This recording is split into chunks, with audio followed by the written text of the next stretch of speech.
natureza preliminar, para que pudéssemos, então, compreender melhor o contexto em que Aristóteles escreveu o livro, o contexto em que Aristóteles, em que a filosofia grega estava ali existindo. E eu queria, então, em primeiro lugar, perguntar se vocês têm alguma dúvida sobre o que nós vimos ontem, para que a gente possa dar um passo à frente.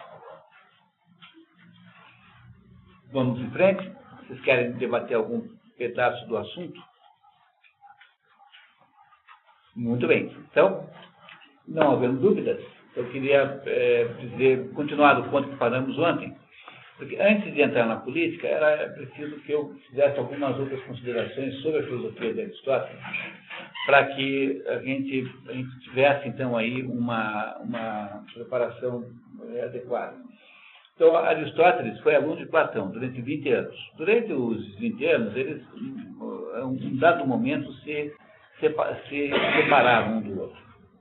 Mas Aristóteles continuou lá tendo aulas na academia, e a famosa, né, uma famosa frase que se preservou disso, dizendo que o discípulo acaba sempre abandonando o mestre, né, chutando o mestre, que é o que aconteceu aí no caso de Aristóteles. Né? Porque o que havia aí era uma incompatibilidade crescente entre a filosofia que Aristóteles estava produzindo e a filosofia que Platão estava acabando de produzir.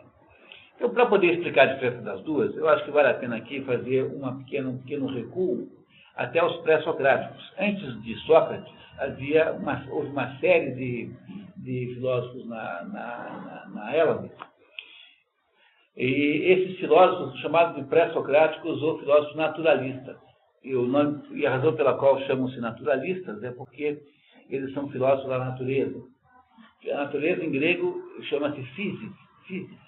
Physis é a natureza.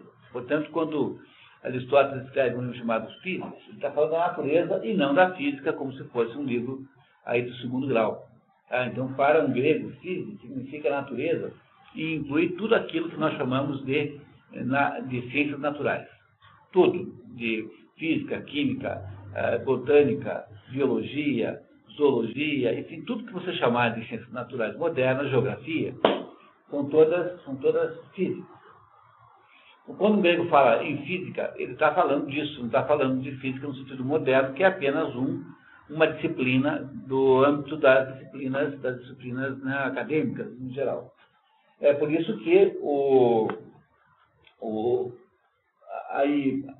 há um livro de Aristóteles chamado Metafísica, que de modo geral é traduzido por além da física, o que está além da física. E isso é alvo de uma enorme polêmica histórica, porque quando houve a primeira arrumação das obras de Aristóteles, o arrumador, que foi aquele sujeito chamado de Rhodes, né, foi lá no início, no final do período pré-cristão, ele lá para o ano 80, mais ou menos, ele colocou o tal do livro que Aristóteles... Porque, veja, Aristóteles não botou nomes nos livros. Porque esses livros não eram feitos para serem vendidos no comércio, eram livros, eram escritos que foram nominados por esse romano. Por isso que vocês receberão daqui a pouquinho a lista de livros de Aristóteles, sempre com a tradução romana, latina, porque é por essa tradução latina que os livros são conhecidos no mundo a partir daí, né? Então, Aristóteles não fazia livros com um título em cima. Então, esses títulos, quem deu esses títulos foram os seus comentaristas. E aquele material que compõe o livro Metafísica estaria depois da física, de Aristóteles na sequência. Por isso que chamaria Metafísica. Porque, na verdade, o que Aristóteles chamava de metafísica era as causas primeiras. Então, havia coisas nesse mundo que, portanto, são as causas das outras causas. O que caracteriza o mundo físico é que o mundo físico é um mundo em eterna mutação. O que há no mundo físico é uma absoluta mutação. E essa mutação, essa mudança, ela caracteriza todas as coisas da vida física. Tudo que muda é físico. Isso significa que os impérios são físicos, que as pessoas são físicas, que os animais são todos físicos, que os planetas são físicos, os sóis, o universo, enfim, a história é física. Então, ele seria Não, é porque para que essas coisas todas possam, para que as coisas que mudam possam existir, obrigatoriamente, por razões lógicas, você tem que ter coisas que não mudam. Que você não saberia que há coisas que mudam se você não tivesse um contraste das coisas que não mudam. Portanto, por uma obrigatoriedade lógica, tem de haver coisa que não muda. E coisa que não muda não está nesse mundo. Essas coisas que não mudam, portanto, são metafísicas. Estão em outro mundo, são as causas primeiras. Deus, por exemplo, não muda. Portanto, Deus não pode fazer parte da natureza. É por isso que é besteira ficar com essa conversa de nova era de que Deus é energia. A energia é coisíssima nenhuma. Energia é absolutamente imutável. Você acumula. A primeira lei da termodinâmica diz que ela é constante. Então, como é que pode Deus ser igual à energia? Deus não tem nenhuma possibilidade de ser medido, porque Deus não está no mundo das coisas físicas. Assim como Deus não pertence à natureza, repararam nisso? É muito importante essa ideia, tá? Deus não pertence à natureza. Embora haja filósofos que acham isso, especialmente Spinoza, que é o principal defensor dessa tese, que se chama em filosofia de panteísmo. Baruch Spinoza é o principal defensor disso. É muito boa, hoje em dia é muito moderno, que as pessoas pensam que Deus é a somatória de tudo, essa visão, essa coisa chamada holismo. No fundo é uma bobagem, né? As pessoas não sabem o que estão falando, mas com essa conversa de holismo você pensa que Deus é a somatória de tudo. Né? É a somatória do ar, do céu, das pessoas, do Simon Garfunkel, que é o do Nelson Ned, entendeu? Do Waldir Soriano, do Tocodídio, entendeu? Então, essa proposição é completamente absurda, porque Deus, que é o ser infinito, não pode ser a somatória algébrica a matemática de coisas finitas. Se eu somar coisas finitas uma atrás da outra, não vai dar Deus, porque Deus é infinito. Se eu somar tudo que é finito, não dá infinito. E a razão pela qual se faz essa confusão é uma razão muito simples. Aí o Wittgenstein é que tem razão. A razão pela qual se faz essa maldita confusão em primeiro lugar, porque o homem moderno não aceita a hipótese de ser apenas um nada, do seu ponto de vista cósmico. Né? Então ele acha que ele é um componente de Deus. E a segunda razão é que há uma confusão aí de linguagem entre as palavras infinito e a palavra indefinido, causada sobretudo por esta ideia, que é uma ideia meramente referencial, chamada infinito matemático. Porque infinito matemático não existe, na verdade. Então, o fato que eu possa adicionar sempre mais um número numa série de números, não quer dizer que esses números representem alguma coisa real, é apenas uma abstração. Então, tudo que existe no mundo físico é necessariamente finito. Agora, ele é finito, porém ele é indefinido. Por exemplo, quantos grãos de areia existem no planeta Terra? Uma quantidade finita. Não é isso? Finita. E, no entanto, não é possível contá-los na prática, porque eles são indefinidos. Então, toda vez que você confunde a palavra indefinido com a palavra infinito, você gera essa confusão. Porque infinito é aquilo que não tem limites, portanto, só pode ser Deus. E toda a criação, tudo que está no mundo físico, portanto, tudo que é natureza, necessariamente tem limite. Tudo que existe tem limite só pelo fato de existir. Quando eu defino o que alguma coisa é, eu estou automaticamente dizendo tudo que ela não é. Então, quando eu digo, por exemplo, que uma galinha é um animal que põe ovos, eu estou, ao mesmo tempo, dizendo que uma galinha não é um animal que faça parto de embriões desenvolvidos, ou seja, parto de filhotes diretos. Portanto, poder ser definido implica obrigatoriamente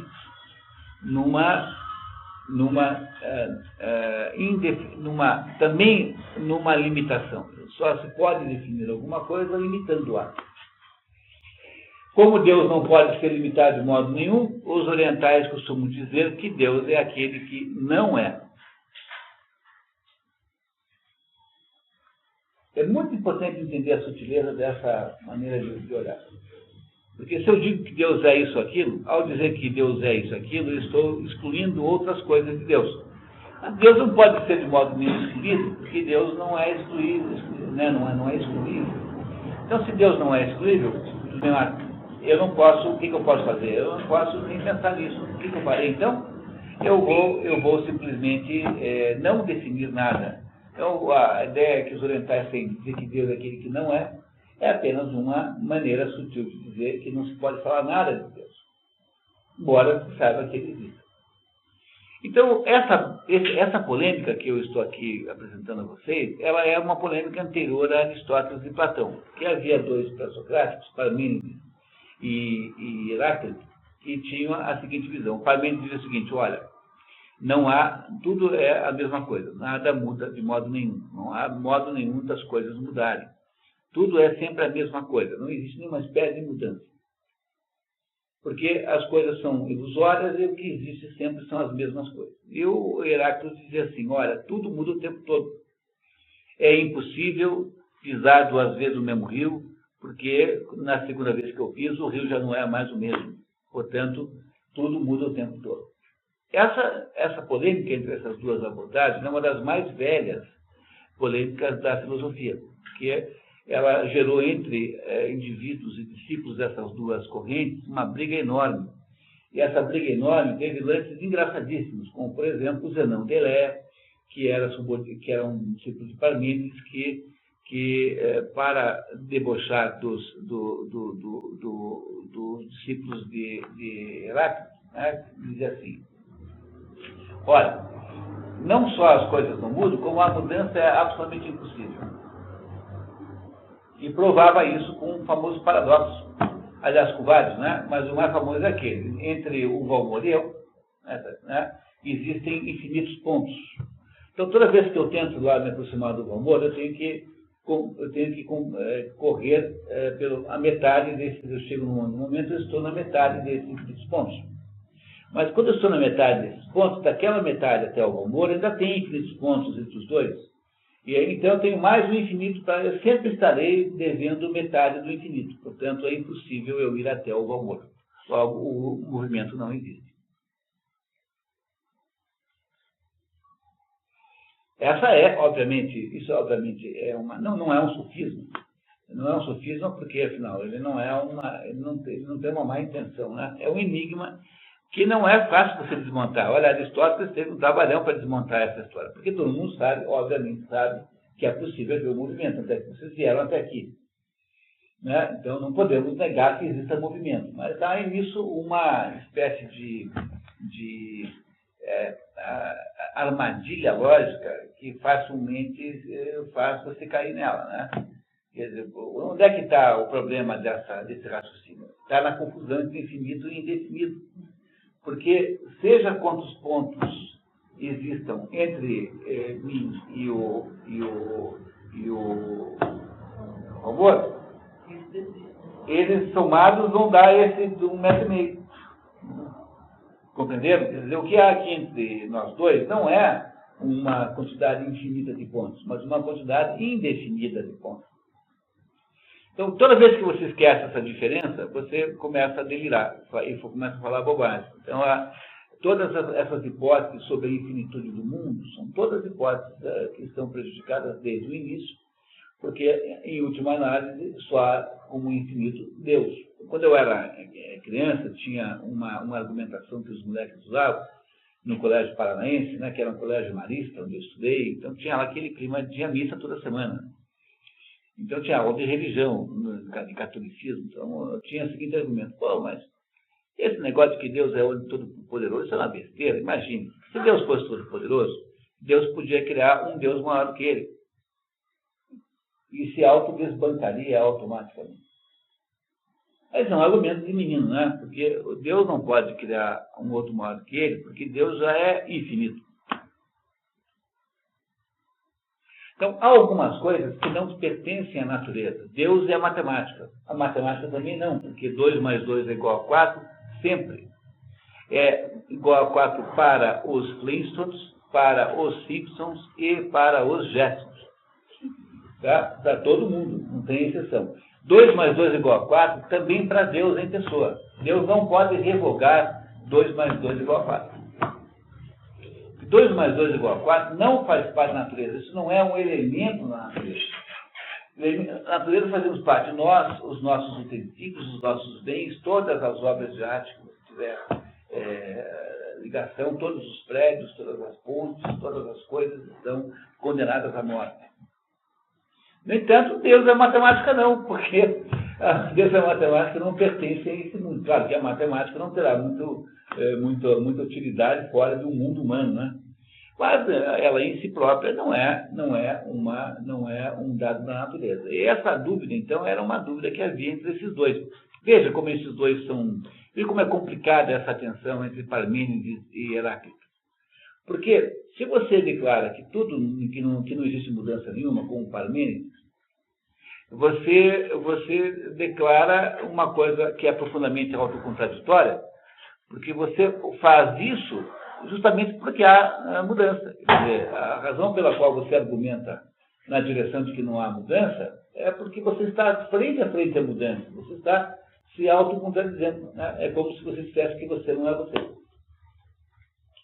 E se você argumenta como Heráclito, que tudo é mudança, que nunca há duas coisas, não se pode ter nenhuma espécie de manutenção, nenhuma espécie de preservação de nada, então você está se suicidando também, porque, afinal de contas, se tudo nunca é a mesma coisa, então a própria afirmação de que tudo é mudança também irá mudar uma hora ou outra. E você vai mudar junto. Vocês compreendem o problema central dessas afirmações autocontraditórias? Você afirma assim, tudo é relativo. Bom, tudo é relativo? Tá, então tá bom. Então, isso que você acabou de dizer, tudo é relativo, também é. Bom, você acabou de suicidar. Tudo é ideologia. Isso é muito comum no mundo da política, né? Você diz assim, que qualquer atitude humana está, no fundo, defendendo uma postura de poder. A ideologia é o pensamento voltado para a manutenção do poder. O que configura a ideologia é um conjunto de ideias que, de alguma maneira, defendem e sustentam uma posição do poder. É isso que é ideologia, né? Então, se tudo é ideologia, a sua afirmação, tudo é ideologia, também é. Portanto, quanto ela vale? Você não pode afirmar como a teoria da evolução, afirmar assim, tudo evolui. Bom, se tudo evolui, a própria afirmação de que tudo evolui irá evoluir, talvez para o seu contrário. Né? Sem falar no fato de que daqui a 1 bilhão de anos, se nós pressupomos que a evolução seja completamente garantida, daqui a 1 bilhão de anos os seres humanos vão olhar para trás e dizer, poxa, mas aqueles macacos lá no século XXI achavam que a evolução das espécies era assim. Então, você está se autocondenando à própria obsolescência. Quer dizer, há uma porção de coisas que a gente não pode afirmar na vida, sob o risco de você se suicidar automaticamente. Então, o que acontece entre esses dois aí é que há aspectos que são simultaneamente importantes nesses dois contextos. Você tem, ao mesmo tempo, uma noção de que as coisas têm uma estabilidade e, ao mesmo tempo, tem uma noção de que as coisas têm uma mutabilidade. Esse conflito entre os aspectos mutáveis e imutáveis é um conflito permanente na história da filosofia. E ele é primeiramente estabelecido por essa dupla Parmênides e Heráclito. Em seguida, a dupla Platão e Aristóteles irá retomá-lo, que é o ponto que, no fundo, interessa aqui para nós nesse nosso encontro. Pois não, meu? Retomando só a questão da relatividade, que você inteirou, né? Expandindo um pouco mais a argumentação de que existe a relatividade entre as opiniões, entre as situações. Não, é que há necessariamente que se tomar cuidado com isso, porque é o seguinte, o ceticismo, porque a relatividade é uma espécie de ceticismo, né? Então, ela é uma medida muito útil como, digamos, atitude perante as coisas. Então, quando você ouve o sujeito discursar em prol de alguma coisa, é sempre bom perguntar se ele não está querendo se auto-beneficiar com aquilo. Então, não há dúvida nenhuma que existem situações em que uma determinada afirmação está associada a um interesse. E que o interesse do carrasco não é o mesmo interesse da vítima. Então, aí há visões diferentes dessas duas coisas, né? Agora, o que nós não podemos dizer é que esta diferença de visões que há entre as pessoas, ela configura uma incapacidade uma inexistência de alguma coisa que é, digamos, indiferente a essas visões e que é o todo. Então, por exemplo, quando eu mostro para você a frente desse livro aqui, você está automaticamente incapacitado de enxergar o que está escrito aqui atrás. Como a realidade não se mostra para as pessoas na sua totalidade automaticamente, porque a realidade não tem um poder de se mostrar inteira. Então, quando, por exemplo, você vai assistir um filme, se você presta atenção como é que o Steven Spielberg foi aprender a ser cineasta? Ele ia no cinema com um caderno e ficava anotando a sequência de cenas. Punha lá, que tem um traveling, que é aquela cena em que a câmera anda, aí tem aqui um still, que é a cena parada, aí tem não sei o quê. Todos os filmes que ele via, ele ia quebrando os filmes na sua cena. Porque um filme é isso, né? Ele é uma somatória de cenas diferentes. Cada cena dessa tem uma certa natureza técnica, que o diretor manipula, né? É isso que ele faz o sequenciamento de modos de ver. Então, o Steven Spielberg, ao fazer isso, seguramente não prestava atenção nas pernas da moça, né? Ou não prestava atenção no enredo do filme. Porque não é possível você ver todos os aspectos de uma determinada coisa ao mesmo tempo. Você tem noção de um todo, mas é fácil de você testar isso. Basta você sair do cinema com quem foi, com um colega de ir ao cinema, e os dois viram coisas diferentes que não foram vistas pelas duas pessoas. Então, o problema é que a realidade nunca se apresenta a você com clareza total e com a total e completa descortinamento das suas características. E a gente, então, enxerga pedaços dela. Isso não significa que tudo seja relativo. Agora, é claro que podem existir situações em que há um enviesamento, se pudermos usar essa palavra, né, para uma determinada abordagem, para uma certa visão, para uma certa aparência das coisas. Mas o problema todo é que tem de haver necessariamente alguma coisa que não é relativa, porque eu só sei que alguma coisa é relativa por contraste com alguma coisa que não é, que é alguma coisa que é absoluta. No entanto, nós vivemos numa época da humanidade em que há uma cultura de relativismo generalizado, que foi inventada pelas mais diversas fontes. Por exemplo, aquela Ruth Benedict e a professora dela, que se chama... eu vou lembrar. Inventaram a ideia de que, antropologicamente, todas as culturas estão certas, ou seja, que não há nenhum tipo de regra na vida humana. Então, a Ruth Benedict, que é a professora dela, que é mais famosa que ela, como é que eu esqueci o nome agora, eles criaram aqueles estudos sobre a vida dos selvagens em Samoa e descobriram que o que nós chamamos de costumes são completamente aleatórios.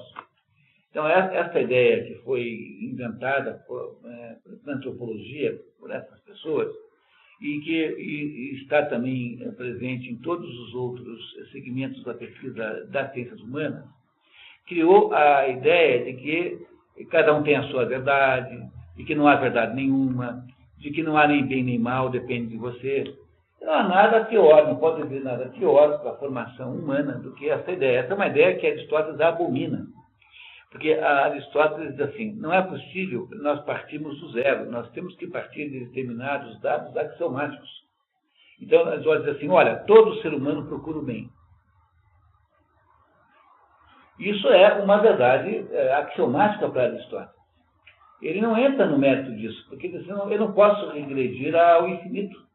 É preciso partir de determinado conjunto de ideias que são verdades, portanto, axiomas, a partir das quais eu sou capaz de construir o edifício daí para frente. É isso que Aristóteles achava. Quer dizer, Aristóteles achava que isso é uma infantilidade, você ficar debatendo as coisas nesse grau de dúvida, sabe? Será que eu existo ou não existo? Ora, tenha paciência. Tá? Quer dizer, essa é uma dúvida que não há para ter. Será que eu sou um sábio que sonha com uma borboleta? Será que eu sou uma borboleta que sonha com sábio? Essas dúvidas são meramente poéticas. Porque, no fundo, você existe. Tem aquela história famosa do sujeito que chegou para o rabino, um judeu, falou assim: ô, rabino, eu antigamente acreditava em Deus, mas agora que eu fui estudar filosofia na USP, eles me ensinaram o seguinte, que tudo é incerto tudo é incerto e precário. Então, por exemplo, eu não sei nem mais se eu tenho nariz.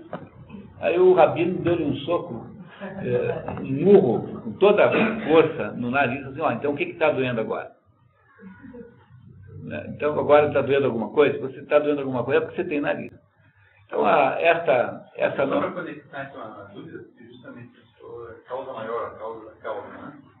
Então, esse seriam, se a gente puder associar com essa discussão da relatividade, seriam os axiomas, né? Coisas que você tem... Não só os axiomas, mas há um conjunto de outras regras que são logicamente necessárias. Por exemplo, uma regra metafísica que é permanente e é eterna e perpétua e não tem exceção e que, portanto, é permanente. É a regra que diz o seguinte, que só pode existir aquilo que tem potência de existir. Essa é uma regra perfeitamente lógica. Você não consegue contestar isso. Só existe aquilo que antes de existir tinha potência de existir. É por isso que não há cavalos alados. Apenas há imaginativamente. Então eu posso desenhar um.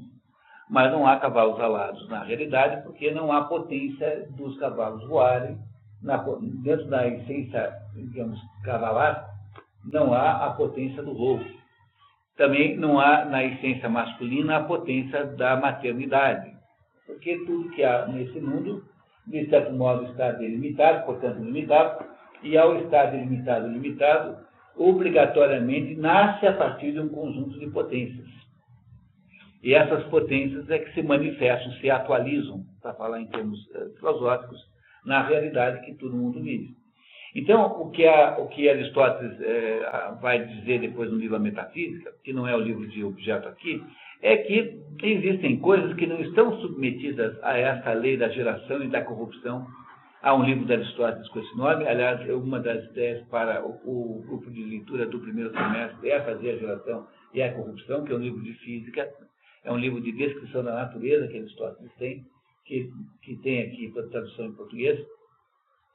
Mas o Aristóteles diz que existem coisas que não estão subordinadas à lei da geração e da corrupção. Deus, 2 mais 2 igual a 4, a matemática toda, e regras que são logicamente obrigatórias, como essa de que só pode existir aquilo que tem potência de existir.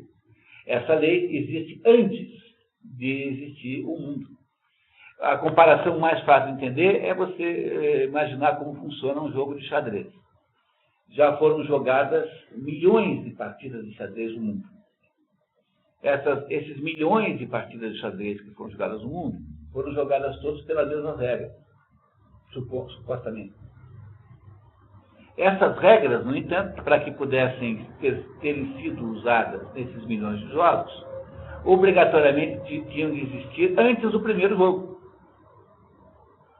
Essas regras que fazem com que os jogos possam acontecer são regras todas permanentes, metafísicas, num contexto xadrístico, digamos assim, tá? Enxadrístico, né?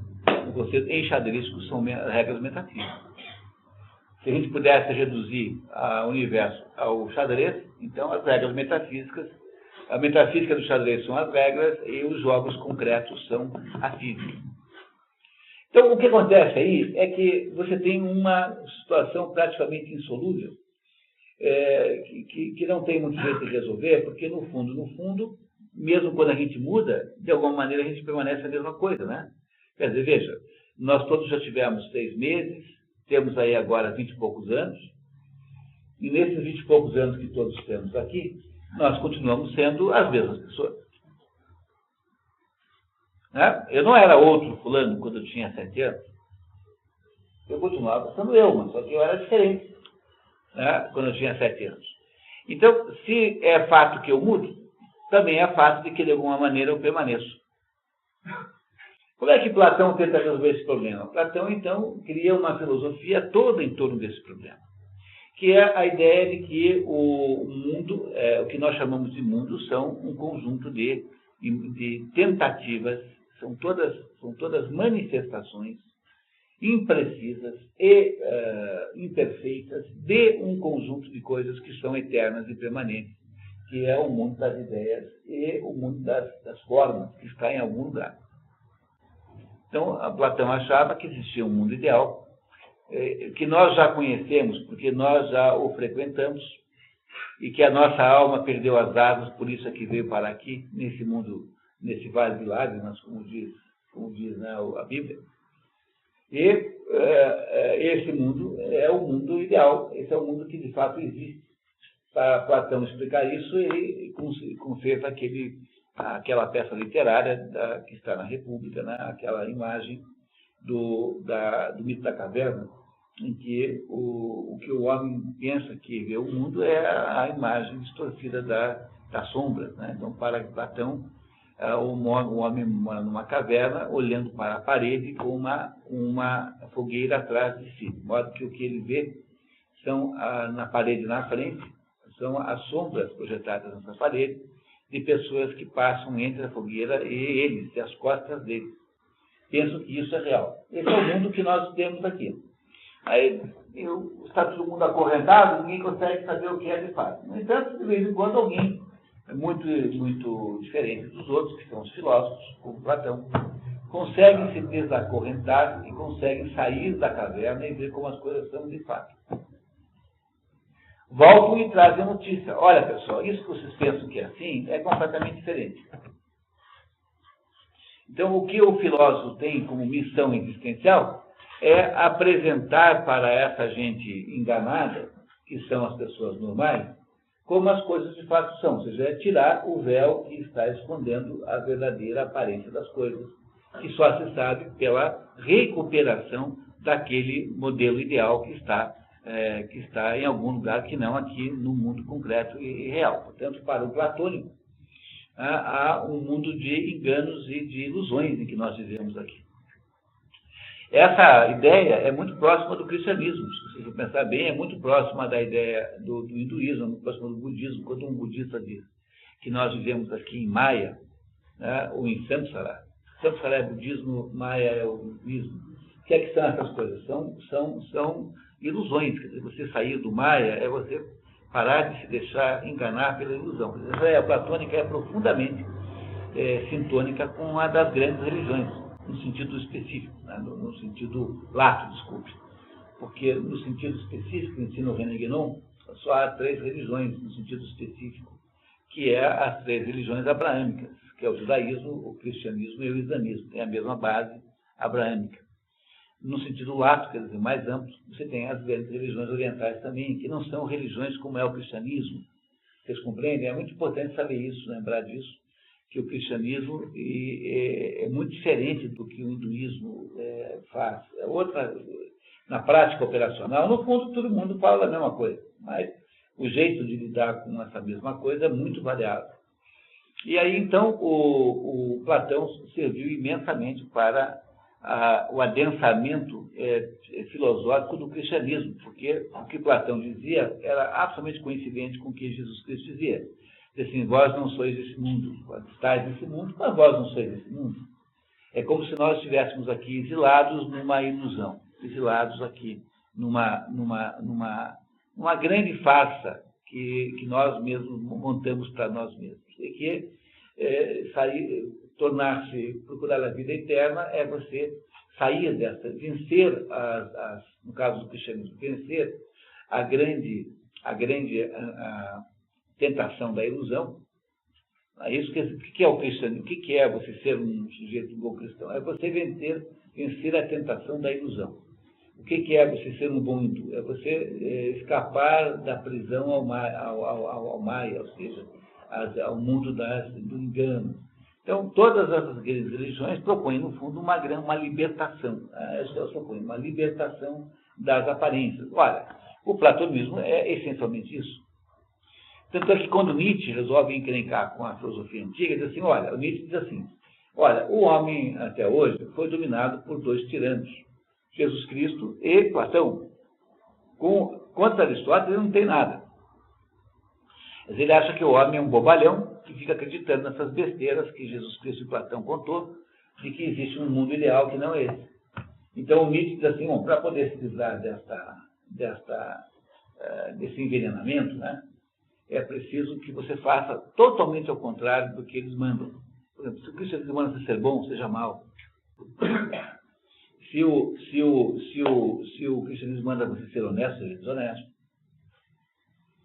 Daí, quando você começa a olhar as letras, por exemplo, do Paulo Coelho, quando o Paulo Coelho era parceiro do Raul Seixas, naquela fase demoníaca, né, tiveram uma fase demoníaca, aquele negócio de sociedade alternativa, o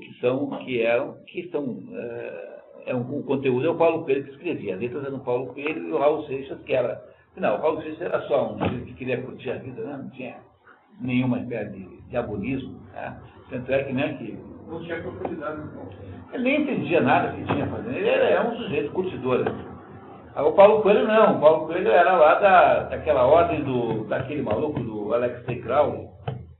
Quer dizer, o Paulo Coelho era associado a um rito satânico. Né? Ele aderia ao rito satânico. E o Paulo Coelho, então, fazia as letras, que são letras demoníacas. Toda letra que propõe o contrário é demoníaco. Então, você vai fazer um ritual satânico, você põe a cruz ao contrário. Então, o ritual satânico é sempre da negação da ordem. Não é? Da negação da ordem. Não é isso? Essa é a essência do satanismo. Então, você pode fazer qualquer ritual satânico sozinho, sem você precisar de um sacerdote. Basta você inventar um ritual na sua casa de natureza contrária à ordem. Você já está fazendo satanismo. Mesmo que você faça por brincadeira, também funciona como satanismo. Tudo isso funciona. Tá? Todos os rituais de natureza iniciática, mesmo que você não saiba o que você está fazendo, funciona. Então, quando você batiza uma criança com 2 dias, esse ato de batizar a criança, mesmo que ela não tenha a menor ideia do que está acontecendo com ela, funciona. É por isso que não é para brincar de bruxaria, em geral. Brincadeiras com copo.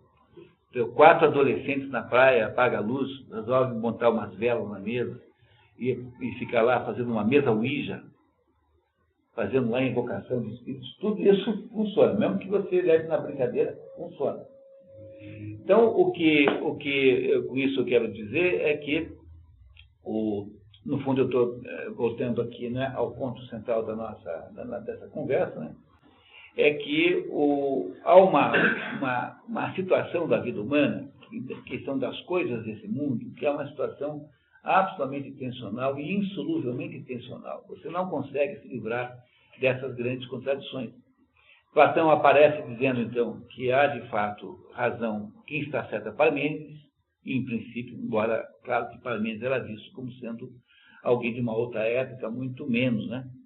E que, no fundo, existem, na verdade, coisas que são imutáveis, que estão, né, em outra esfera, e que refletem-se aqui na nossa esfera como sombras, apenas como imagens descoloridas, imagens esmaecidas do que é verdadeiramente existente. E essa é a principal tendência platônica. Se você é um ser platônico, você começa a raciocinar sempre assim. Então, você tem sempre um modelo ideal, você aplica esse modelo ideal em determinada coisa. Pode ser numa formação de uma empresa, pode ser na educação dos seus filhos, onde você quiser imaginar.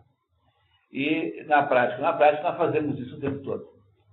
E por que nós fazemos isso o tempo todo? Porque, de fato, isso está certo. Fundamentalmente por isso. Porque há certo aspecto da vida que só se resolve assim, desse jeito. E você não pode supor que tudo é mudança permanente. Porque você mesmo continua sendo o mesmo, apesar de ter engordado um pouco, de estar agora com o cabelo mais branco, de ter, né, um pouco de reumatismo na perna direita, enfim. Mas você não deixa de ser você porque você tem reumatismo. Não é isso? Quem primeiro cunhou a palavra anticristo? Não sei. Mas está na Bíblia, né? Está no Apocalipse, né?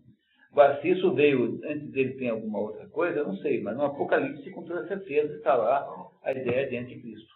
Sim. Se não tiver com essa tradução exata, está lá em termos aproximados. Porque aí é o problema das traduções, que nem sempre são iguais, né? Veja, é preciso tomar muito cuidado com isso, porque Você tem, por exemplo, essa predecessora de Eva, chamada Lilith,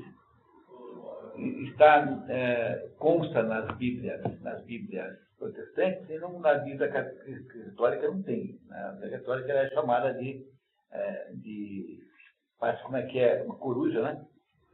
Quer dizer, o equivalente a Lilith, que está em Marcos, não é a Lilith, nunca é mencionada como tal, mas ela é mencionada em algumas Bíblias protestantes. Então, houve graves divergências de tradução a partir da Reforma, porque os países, né, que reformaram, a primeira coisa que fizeram foi fazer traduções da Bíblia nas suas línguas nacionais. Lutero, a primeira coisa que fez foi isso. Aí o rei James, né, o rei James na Inglaterra, manda fazer também a sua.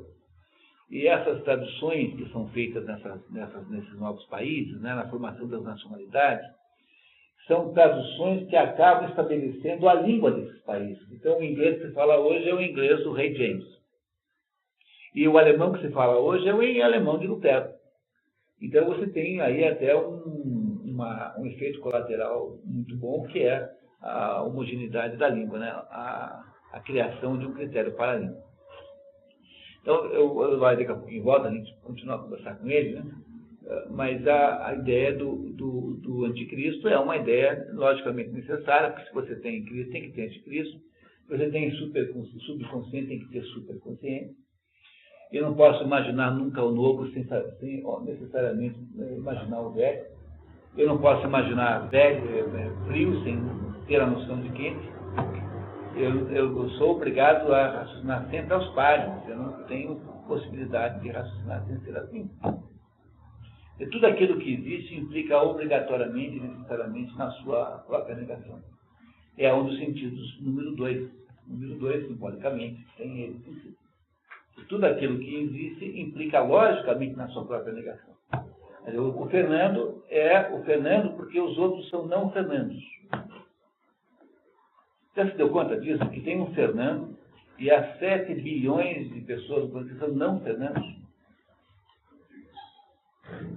Né? Então, eu sei que o Fernando existe porque ele contrasta com o resto que não é Fernando. Não, o maniqueísmo é outra coisa. O maniqueísmo é uma seita, não é cristã, não é nada. É uma seita, é um tipo de uma abordagem intelectual, uma interpretação, uma cosmovisão, que começa com o zoroastrismo e que depois, no início da era cristã, torna-se uma heresia. Não é uma heresia, porque não é cristão, mas uma seita que acha que o mundo é constituído por uma luta constante entre o bem e o mal. Isso é maniqueísmo, só isso. Quer dizer, o bem e o mal estão no mesmo patamar. É como se houvesse 2 seres em luta constante. De vez em quando ganha o bem, de vez em quando ganha o mal. Essa ideia de que o mundo é assim é uma ideia profundamente equivocada, mas é uma ideia comum ainda hoje. E qualquer pessoa que acredite nisso deixou de ser cristão automaticamente, independentemente de outras consequências. Né? Porque se você acha que você precisa unificar o mundo em alguém, se o bem e o mal são do mesmo tamanho, então Deus passa a ser autor do mal. Mas Deus não pode ser autor do mal. Então, para um cristão não é possível ser maniqueísta. Mas o maniqueísmo é comum e é generalizado aí no pensamento humano, mas a ideia de que o bem e o mal estão em contradição. De vez em quando você vê aí peças de teatro, sobretudo adolescentes acham isso. Né? Nesse sentido, leva como reflexão que dessa negação à ausência, né? Então, dentro do... Quer dizer, metafisicamente, né? Isso, né? Você tem 2 tipos de opostos. Né? Você tem um oposto que são opostos complementares, como homem e mulher, que um e o outro somados dão o ser humano. E você tem opostos por ausência, que é frio e quente, que é o claro e escuro. Então, para eu conseguir o claro, eu tenho que acender o interruptor. Quando eu desligo, eu tenho o escuro. Então, sob esse ponto de vista, o mal é a ausência do bem. Quer dizer, o mal e o bem, quando você é maniqueísta, você acha que o mal e o bem se completam fazendo uma coisa só, que é o mundo. Mas, se você não é maniqueísta, se você é cristão, por exemplo, Então, não é essa oposição que há entre o mal e o bem. Mas não é uma oposição complementar, mas é uma oposição por substituição. Então, o mal acontece quando o bem não está presente. Agora, o mal na prática, é claro que existe, entendeu? Então, é só metafisicamente assim, mas o mal é assim, quer dizer, é perfeitamente possível que hoje à noite alguém chegue em casa e dê uma machadada na mulher. Isso é concreto, não é nada de metafísico, é bem físico. Então, o mal existe concretamente. Na prática existe, mas ele metafisicamente precisa ser compreendido ou como um oposto complementar do bem, ou como um oposto substitutivo do bem. Conforme você analisa uma coisa ou outra, pelo menos decide se você é cristão ou é maniqueísta. Então, esse sentido de maniqueísmo é um sentido muito específico e está associado a essa ideia exclusivamente. Bom, mas voltando então ao nosso ponto aqui, Platão achava que não havia realidade de fato nisso que nós vivemos aqui. Isso era uma espécie de ilusão, de teatro, que isso que não está falando só da nossa vida, falando de todas as coisas que existem. Por exemplo, o branco verdadeiro não existe de modo nenhum realmente aqui embaixo. Isso que nós temos aí nessas camisas são tentativas, todas fracassadas, de reproduzir o branco que existe idealmente em algum lugar. Então, tudo que você possa imaginar, né, existe em algum lugar que não aqui. O que nós vemos aqui são meras sombras disso tudo. Aristóteles não é que Aristóteles seja contrário a essa ideia. Preciso tomar um pouco de cuidado aqui para não entender mal a história de Aristóteles. Não é que Aristóteles seja contrário a essa ideia. Aristóteles acha o seguinte: bom, existe em algum lugar um negócio chamado cachorridade, que unifica todos os cachorros? Existe. No entanto, o cachorro, a palavra cachorro não morde. E quem me morde mesmo é um cachorro real que existe ali, que é o Rex, o Jorginho, entendeu? A Mel. Tá? Então, o cachorro que morde real, concreto, é aquele que tem ali. Aquele cachorro que você conhece ali, que ou recebe bem quando chega em casa. Então, esses cachorros são os únicos que existem. E se existe cachorridade, existe uma coisa genérica chamada cachorridade, que é isso que Platão acha que tem. O Platão acha que os cachorros que existem são cópias erradas desse cachorro ideal. Tanto é que eles são bem diferentes entre si. Né? Então, Platão acha isso. Mas o Aristóteles acha que não. Acha que se existe cachorridade é apenas por resumo. Não é uma palavra resumo dos cachorros reais e concretos que existem aí. Então, Aristóteles toma o caminho contrário de Platão, e em vez de ficar investigando como são as coisas ideais e como elas estão mal paradas aqui no mundo concreto, Aristóteles assim, não, eu vou ver as coisas reais. E por causa disso é que Aristóteles é fundador de todas as ciências. Porque para Aristóteles interessava assim, bom, tem aí uns bichos que voam, né? Será que eles são todos iguais? Não, tem uns que são pássaros, tem outros que são borboletas, outros são libélulas. Né? É como dizia o Dada Maravilha, tem 3 coisas que param no ar: helicóptero, o beija-flor e o Dada Maravilha, que era um jogador de futebol folclórico que tinha. Então, esse é um comentário aristotélico, por incrível que pareça, né? do Dada Maravilha. Claro que ele é equivocado no seu conteúdo, mas é uma abordagem aristotélica. É assim que Aristóteles pensa. Aristóteles tem esse tipo de raciocínio. Ele olha para as coisas que existem e tenta, então, organizá-las, entender como é que elas são. E para poder escrever a política, não que ele tenha feito isso, porque a política foi escrita durante diversos momentos, mas para poder fazer as afirmações que ele faz no final do livro, ele estudou 150 e poucas constituições reais, coisa que Platão não faria jamais. Tanto é que há quem interprete o apelido que Platão deu ao seu aluno como ledor, como uma gozação. Isso aí é o ledor. Porque Aristóteles, com aquela ideia de reunir tudo que havia antes sobre o assunto, parecia incompatível com a ideia que Platão tinha da vida, que era a ideia de que tinha que partir de um modelo ideal para compreender as coisas nas suas imperfeições aqui embaixo. E Aristóteles, então, vai olhar para as plantas e inventa a botânica. Começa a estudar os animais e inventa a zoologia. Começa a estudar as constituições e sistematiza a política. Começa a estudar o modo como você discursa e inventa os discursos e assim por diante. E Aristóteles passa, então, a vida inteira fazendo isso. Não só ele, como o seu próprio Liceu transformou-se num super centro de pesquisa dentro da possibilidade da época em que os alunos, então, estavam lá dedicados a pesquisar determinadas coisas. Para vocês terem uma ideia de como isso funciona na prática, eu vou passar aqui para vocês agora eu fiz aqui, foi usado num outro curso. André, por gentileza. Eloy, por favor, passa aí para frente, tá? Então, vocês têm aí uma... Assim que vocês receberem, eu já conto o que é isso. Vocês estão entendendo o que eu estou dizendo? Lembra daquele acordo, né? Só não pode não entender. Eu vou discordar, pode com vontade, sem problema nenhum. Somos todos grandes.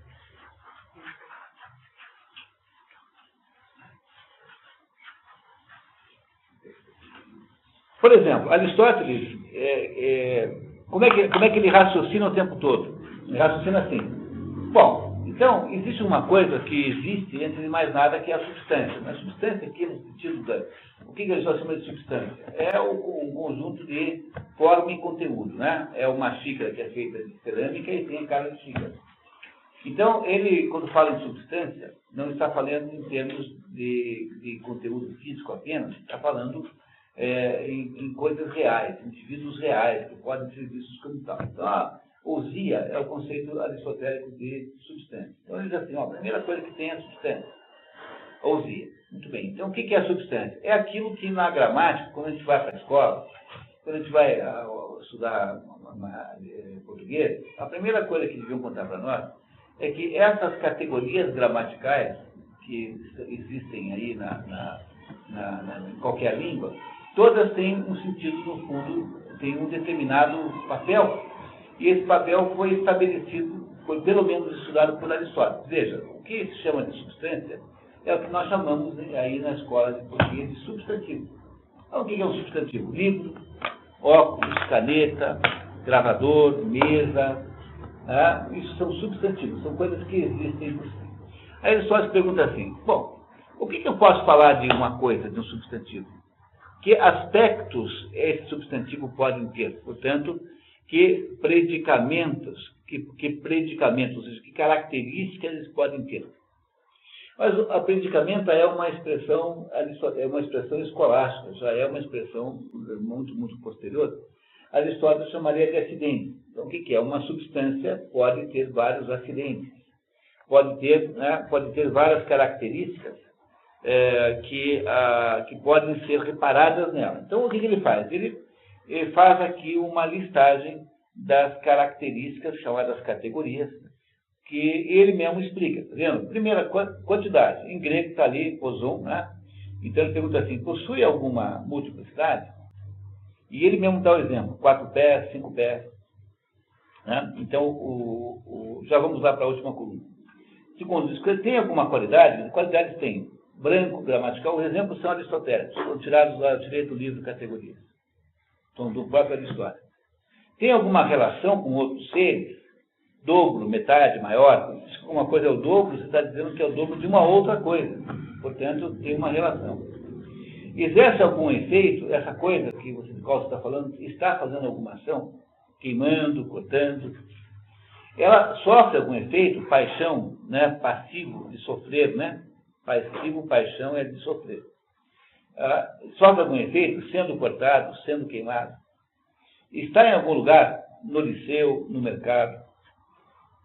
Quando existe? Em que lugar o tempo está? Onde? No ano passado? Em que posição está? Sentado, deitado? Tem algum hábito, quer dizer, de que modo está? Com sapatos, com armadura? Até aí, compreenderam o que Aristóteles faz? Aristóteles tenta sistematizar analiticamente tudo que se possa, por exemplo, dizer de uma outra coisa. Não há nada que você possa falar sobre o Valmor, ou sobre a Constituição da Birmânia, ou sobre a Estátua da Liberdade, ou sobre um FUC 63. Nada que você possa falar dessas coisas que não esteja coberto por uma dessas 9 possibilidades aqui. Então, o que Aristóteles faz é dizer quais são os predicados, as acidentalidades. Quando você pinta um avião com as cores da Transbrasil, o avião continua sendo um avião, mas ele está agora especificado. Então, Aristóteles faz o quê? Isso aqui é tipicamente um exemplo do pensamento aristoteliano, o modo de pensar. Por isso que eu digo para vocês que o Dada Maravilha, quando diz que há 3 coisas que param no ar, que é o helicóptero, o beija-flor da maravilha, ele está sendo aristotélico. Porque ele está olhando para tudo que para no ar e dizendo que são só 3. Essa ideia é base da ciência, é base de qualquer estudo que você faça, qualquer estudo científico que assim. Está vendo? Para ninguém dizer que esse curso aqui é um curso antipopular.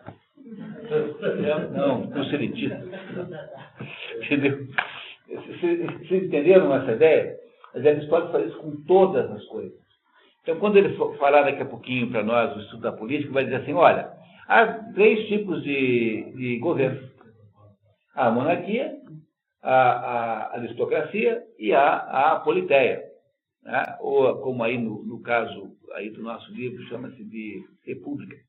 Depois a gente discute as palavras mais tarde, agora não é o caso agora. Então, o que ele fez? Ele disse, olha, eu estudei 157 lugares e cheguei à conclusão de que são esses os 3 tipos de governo. Não parece ser a coisa mais óbvia do mundo? Bom, isso é absolutamente desinteressante para alguém como Platão, porque Platão está olhando para as coisas a partir de um modelo ideal. E ele acha que o resto são todas tentativas, digamos assim, são ilusões, são coisas que de fato não existem. São coisas do mundo das aparências, né? Do Maia, são coisas são todas ilusões. Quando nós estudamos o reino da quantidade e da religião, havia uma correlação entre substância de Aristóteles e essência de religião. Há uma ligação entre essas coisas todas, tentando que se façam as devidas correções de sentido, porque como o René Guénon, no reino da quantidade, é basicamente um intérprete vedântico, ele usa um tipo de argumentação que nem sempre coincide com a argumentação filosófica ocidental. Então, a palavra substância, porque porque a ideia central do que o Renan traz é que tudo que existe tem forma e tem conteúdo. Quer dizer, qualquer coisa que possa existir é feita de algum conteúdo, mas tem uma forma específica. Ou seja, tem uma mistura de qualidade, que é a forma, com quantidade, que é a matéria. O problema é essa palavrinha matéria, porque essa palavra matéria tem uma compreensão vedântica que não é bem igual à compreensão aristotélica e que não é nem bem igual à compreensão escolástica, por sua vez. Matéria-prima, matéria-segunda. Pois é. Então é uma confusão nesse negócio que é um assunto enorme, daria para a gente passar aqui 3 dias discutindo isso. Então é só por tomar um pouco de cuidado com a não tentar fazer uma equivalência de termos assim, sem uma certa prudência. Mas no fundo, não há nenhuma discordância entre o que Aristóteles diz e aquilo que René não diz. Então, há uma absoluta concordância entre a grande filosofia ocidental com a visão, digamos, tradicionalista. Seria alguma coisa mais ou menos do tipo, uma árvore seria o substantivo e seria a substância do Aristóteles. Né? Mas na hora que você corta a árvore, se você transforma ela em livro, um cartão de visita, etc., o que você está fazendo? Você está alterando a forma. E está dando outros substantivos, mas esse livro aqui não deixa de ter uma essência que é a própria árvore aqui. Porque há diversas matérias-primas, a primeira, a segunda, então há diversos níveis de matéria-prima, que, por exemplo, você tem a cerâmica é uma matéria-prima, há uma matéria-prima original, básica, que é completamente indiferenciada ou quase, né? Então, o Reino diz, olha, no começo, quando você tem lá Deus, o Espírito de Deus pairando sobre as águas, você tem, na verdade, uma absoluta informalidade, sem ter forma nenhuma. Qual é o sentido das águas sobre as quais o Espírito de Deus paira? É um mundo completamente sem forma. É claro que esse mundo, essa matéria-prima original, completamente sem forma, de que todas as coisas foram formadas na criação, ela não deixa de ter alguma qualidade em última análise. Ela tem pelo menos 3 dimensões. Alguma qualidade ela tem. Não pode haver nada que não tenha qualidade. Deus é a exceção ao contrário. Quer dizer, Deus é a única entidade que tem só a qualidade.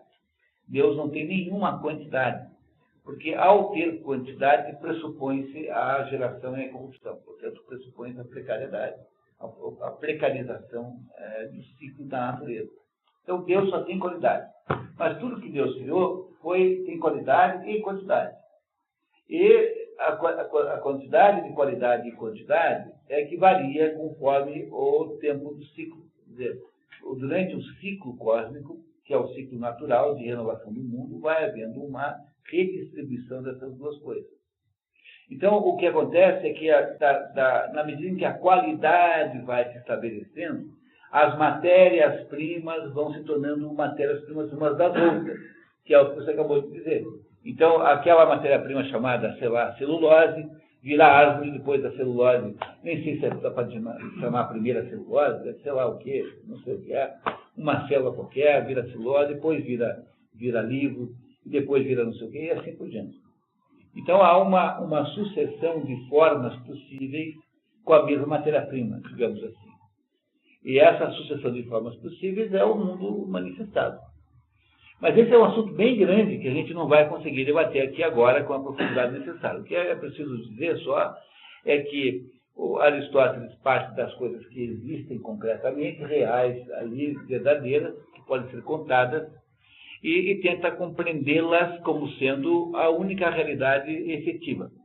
E se existe alguma espécie de resumo possível, é quando eu chego à conclusão, por exemplo, que há um conjunto de animais que, pelas suas características, que tem características diferentes, mas tem alguma coisa que os unifica. Os cachorros todos gostam de frango, os cachorros latem, os cachorros todos têm um comportamento, seja qual for. Tanto vale um Yorkshire desse tamanho, quanto um dog alemão de 90 quilos. No fundo, os cachorros são todos cachorros. Alguma coisa os unifica, que é a cachorridade. A questão de se essa cachorridade existe ou não é a mais velha questão filosófica que existe. Ela chama-se debate, né, dos universais. Isso é que são os universais. Esse debate filosófico dos universais é isso. Quer dizer, existe uma coisa chamada cachorridade em algum lugar, de que provém todos os cachorros? Existe ou não existe? O platônico diz que sim, e que só esse cachorro que é verdadeiro. E os outros são todos cachorros fatantes. Entendeu? Porque são cachorros que tentam imitar o que tem. Não é para ninguém jogar o cachorro do prédio quando chegar em casa, por favor, hoje, porque são fatantes involuntários, né? Fatantes adoráveis. Basta vocês conhecerem a Chanel, que é o cachorro aqui do Herói, que é um dos cachorros mais notáveis de Curitiba. Né? Tem o Deus dos cachorrinhos. Está vendo? Está certo.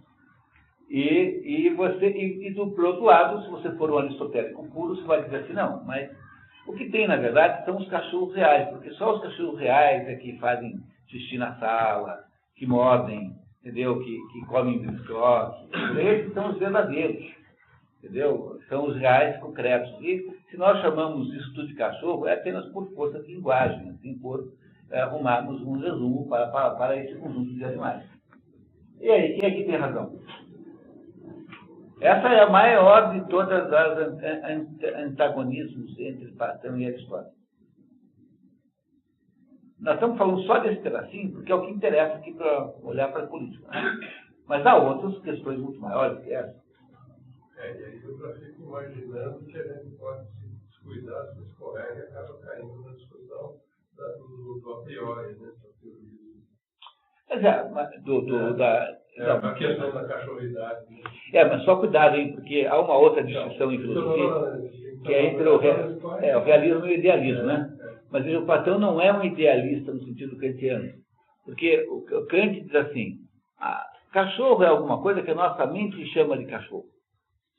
Então, Kant nega a existência de um cachorro real, concreto, e um cachorro externo. Então, não nega a cachorridade. para Kant, a cachorridade é a vontade, de que cada um faz o cachorro que quiser, cada mente inventa o cachorro que bem entender.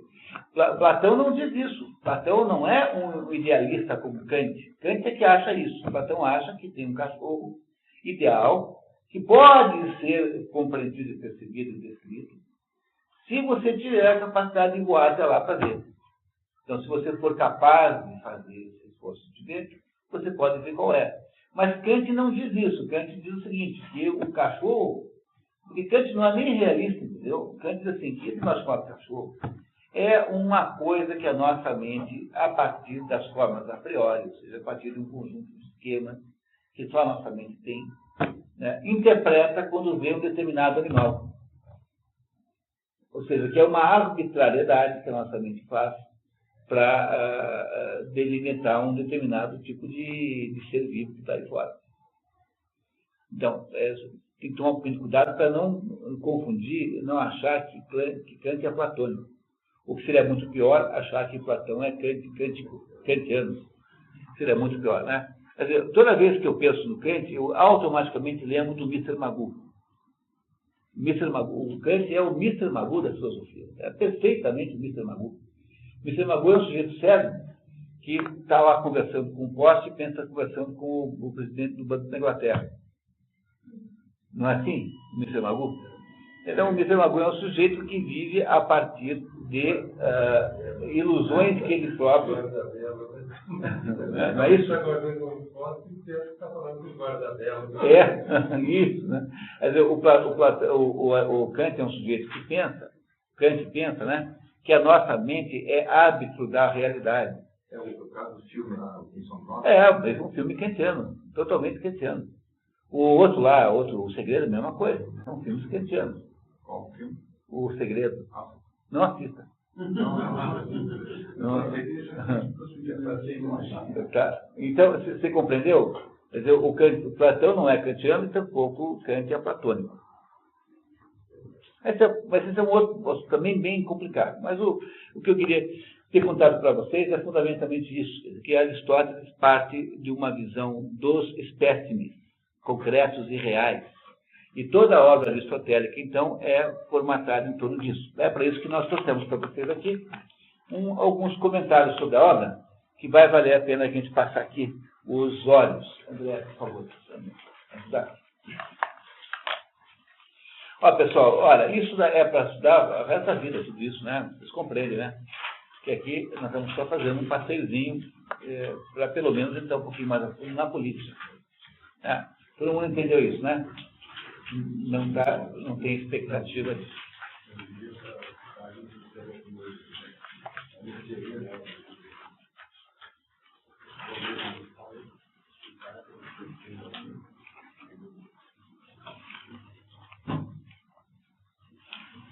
Então, olha só.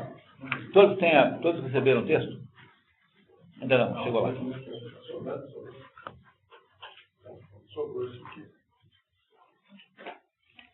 Muito bem, você aí.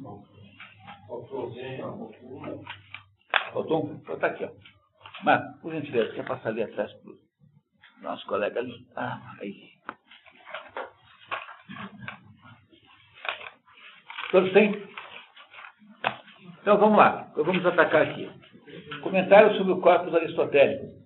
Corpus aristotélico, uma expressão latina, significa o conjunto da obra de Aristóteles. Isso é corpus aristotélico. Também tem corpus platônico, e você pode aplicar essa expressão a todo mundo. Qualquer um. Corpus usa o dativo.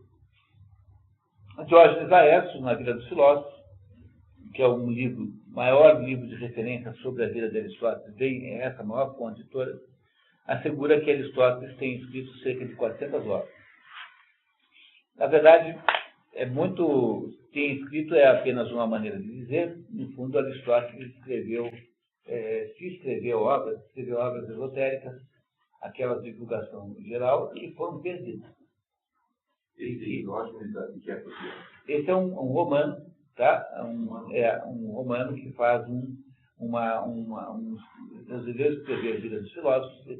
Eu não lembro mais a data agora, talvez seja na cronologia isso, Aliás, na cronologia, pessoal, antes que eu esqueça, tem um erro aqui, queria que vocês me ajudassem, por favor. Na cronologia, no ano 344, tem um erro. Na cronologia, em 344, antes de Cristo, obviamente. Parte para Mitilene, na ilha de Lesbos, terra de Xenócrates. Não é de Teofrasto. A terra era de Teofrasto, que foi quem herdou o Liceu Aristotélico. Teofrasto, tá? Teofrasto. A palavra está escrita no ano de 322, tem lá. Os escritos de Aristóteles são doados a Teofrasto. Teofrasto foi o aluno de Aristóteles que o sucedeu no Liceu. Teofrasto. Então está errado, não é Xenócrates. No final lá sobre a contestação da unidade aristotélica. Então bom, que bom que você lembrou, tá? Então, aí no final, ontem eu fiquei devendo, né? Porque o Werner Jäger, que é um gênio, ele se engana redondamente na sua obra chamada Aristóteles. Todo mundo conseguiu corrigir isso? Então, o Werner Jäger acha o seguinte, que Aristóteles começa como um platônico, aluno de Platão, portanto platônico, e que aos pouquinhos Aristóteles vai se transformando num positivista. Tanto é que numa dessas edições aí do livro, tem um prefácio escrito por Ivan Lins, que não é o cantor, mas é um escritor aí da Academia Brasileira de Letras, dizendo que o Aristóteles é o pai do Augusto Comte, dos positivistas, que é uma calúnia horrenda, né? Porque o Aristóteles não é de modo nenhum positivista. Mas o Ivan Lins, que é um positivista, diz isso, né? Naquele prefácio que tem aí de uma dessas obras. Aqui, ó. Quem tem esse livrinho aqui, tem aqui um prefácio de um certo Ivan Lins, que faz declarações do tipo assim, ó. Quer dizer, olha só que isso aqui, essa tradução aqui, nós já vamos ver isso, essa mesmo que você tem aí, é mesmo? Então pode ter até o mesmo prefácio. Então diz assim, quer ver, este comentarista, né, é um prefaciador da obra.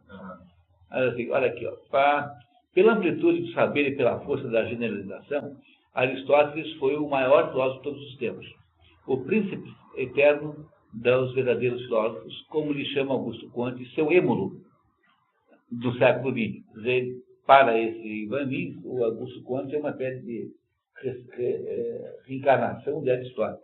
Então, isso é uma bobagem, obviamente, e essa bobagem, de certo modo, foi induzida pelo Werner Jäger, porque o que vocês fizeram bem de me, Marco fez bem de lembrar isso, porque há uma tendência a você ver Platão e Aristóteles como sendo contrapostos.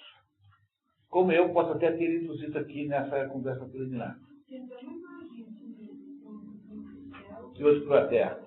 Mas, na verdade, eles não são contrapostos de modo nenhum.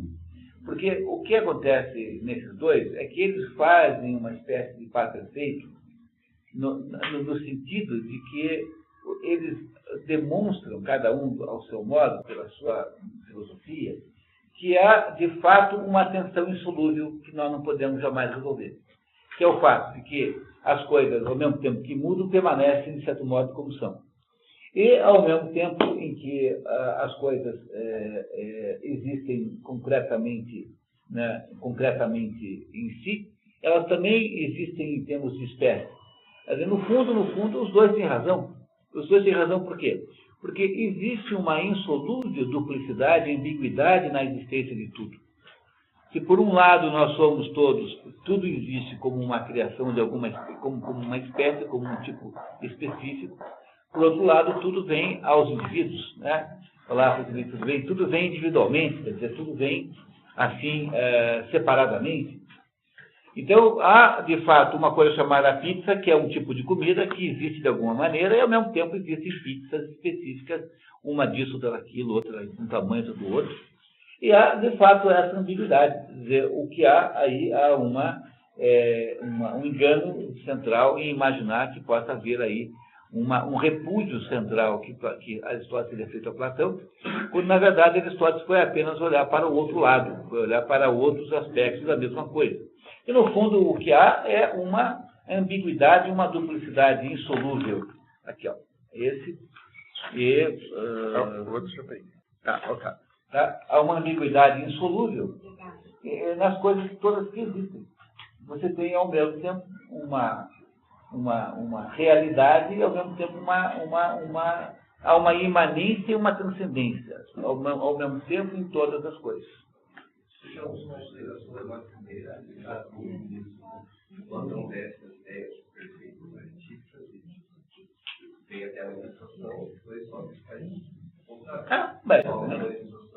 é isso mesmo. Então, aí você vê que nascem, por exemplo, nascem dois tipos de investigação científica.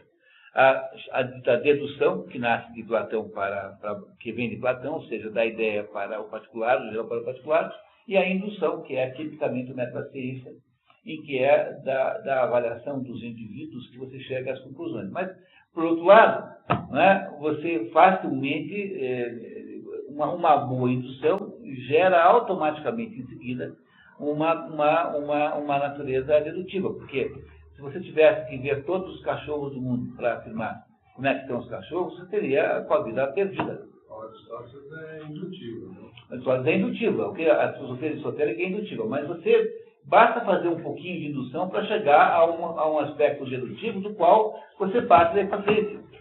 Né? Ou seja, então não dá para você tirar essas duas coisas.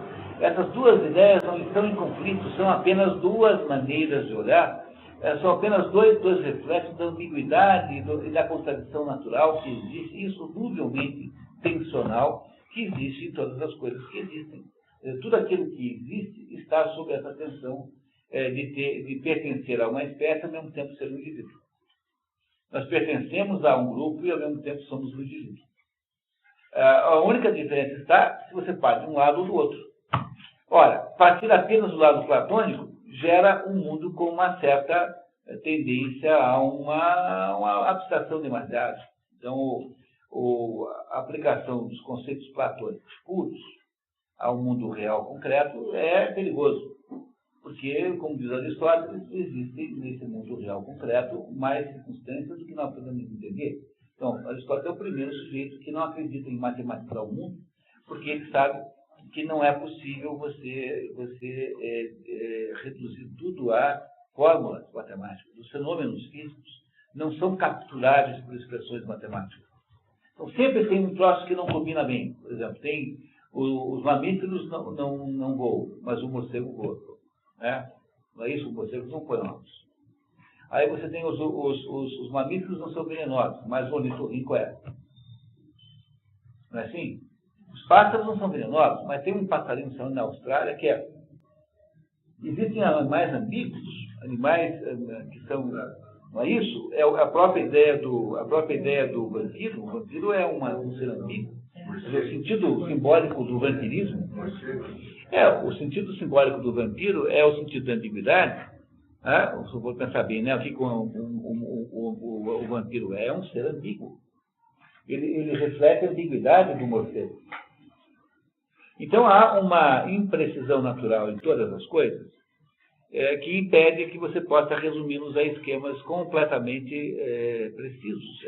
Há uma incerteza natural nas coisas. A natureza sempre irá se passar perto. Depois, os físicos quânticos, modernamente, explicam a mesma coisa, ou melhor, não é a mesma coisa, explicam outro aspecto dessa ambiguidade, quando eles aparecem com a teoria da incerteza, por exemplo, de Heisenberg, né? Que diz que você não pode saber duas coisas ao mesmo tempo. Sabe a posição, não sabe a velocidade e vice-versa.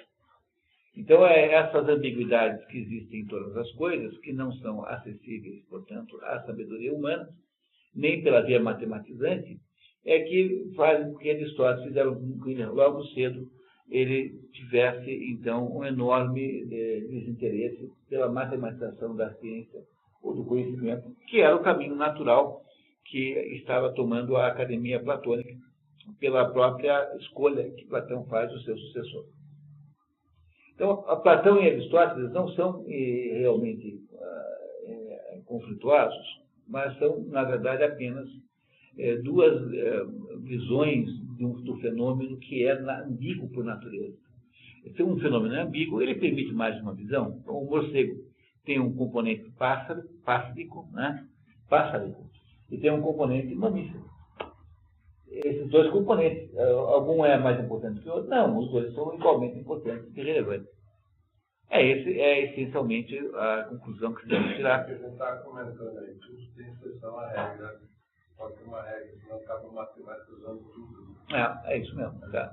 Quer dizer, não é possível matematizar as coisas, porque o que nós chamamos de fórmulas matemáticas são aproximações grosseiras.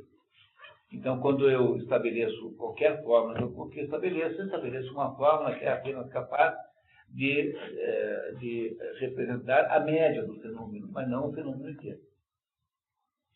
Bom, então, não há, de fato, conflitos entre Platão e Aristóteles, porque, no fundo, o que é ambíguo é a realidade que é ambígua. E, por causa disso, eles estão ambos inocentados, viram cada um deles um pedaço do assunto. Não há conflitos verdadeiros. Se você quer ter uma formação filosófica, tem que ler os dois. Você quer Qual é o melhor jeito de estudar filosofia? Você estudar, primeiro começar pelo Boécio, pela consolação da filosofia, e depois ler Platão e Aristóteles inteiro. Se você quer fazer realmente uma formação filosófica, deixa o Foucault para o ano 3000. Né? Deixa o Derrida para o fim. Né? Deixa lá o... Então, a Marilena Chauí não precisa nem ler nunca. Né? Dá mais ou menos essa ideia. Né? Quem ela? Não sei. Bom, e aí então o corpus aristotélico, né? Ele, de acordo com o Diógenes Laércio, que não está citado na cronologia, devia estar, né? Teria escrito 400 obras. A modernidade só conhece 47, cuja lista segue abaixo, indicando sempre o nome latino estabelecido por Andrônico de Vaz. É muito importante saber que há diferenças nas traduções, de modo que o nome latino sempre garante que você está falando daquela obra realmente. Então é importante saber que ele é muito útil. Os nomes latinos são fundamentais. Há incertezas quanto à autoria de Vaz. O que eu fiz foi 3 colunas, e essas colunas refletem a média do consenso, né, o consenso médio, entre todos os pesquisadores sobre obras autênticas e que as que estão à esquerda nunca foram contestadas. Lembrem que são anotações de aula, nunca são obras escritas para alguém ler, como se faz um livro. Anotações de aula com todos os defeitos que isso tem, com todas as redundâncias, anacolutos, e com todas as contradições, quem faz aquela transcrição ali se engana, tudo isso acontece. Aí você tem obras que já foram contestadas, que têm sido de vez em quando contestadas.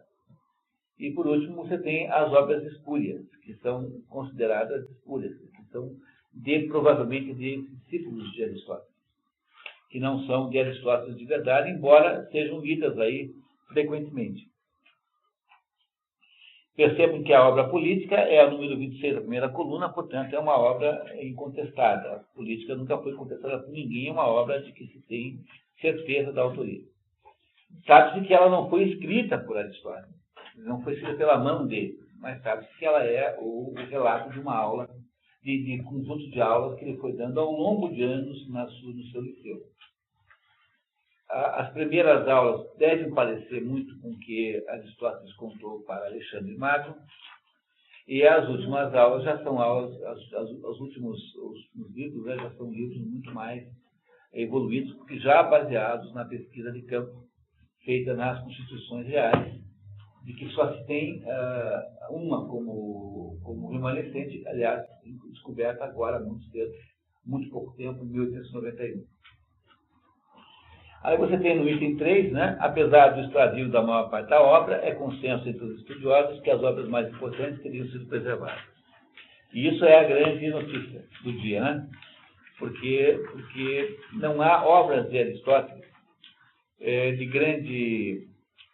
As obras, digamos, muitas obras se perderam, mas não há nenhuma referência jamais, em nenhum momento, alguém que se refira a uma obra magna que nós não conhecemos. Como é que você pode saber isso? Porque não há ninguém dizendo assim, olha, na obra tal está tal coisa, a obra central de Aristóteles não tem. Então, foram perdidas obras, mas não as obras principais. Então, isso é um consolo que compensa muito a exiguidade do que sobrou. É claro que não resolve os problemas de acabamento do que sobrou, do fato de que no mesmo livro Aristóteles troca a nomenclatura várias vezes, coisas do gênero. Quem está dando aula está falando errado, né? Ontem não tinha opção de gastos. Você vai errando os nomes, confundindo, trocando. Então, se vocês não me... Eu nem lembro que eu errei o nome. Eu, em vez de falar no Heidegger, eu falei nos meus irmãos Pelô. Bill Gates e Clinton, entendeu? Coisas do gênero, tá? Então, é preciso saber que uma aula é sempre imperfeita. Que você, quando vai escrever um texto, você corrige 50 vezes. A aula não, você vai naquele... Acontece isso comigo também. Eu tenho certeza que eu pronunciei aquele nome e o pessoal... Não. Pois é. Eu tenho certeza que você está falando uma coisa, você está falando outra. Você pensa numa outra coisa. Pode ser atos falhos, né? Atos falhos. O ato falho é quando você fala alguma coisa que você não queria dizer. No fundo, né? Você não queria dizer, embora tenha dito. Então, 4. Os escritos aristotélicos, segundo a própria metodologia das aulas, dividem-se em esotéricos, para o público, em X.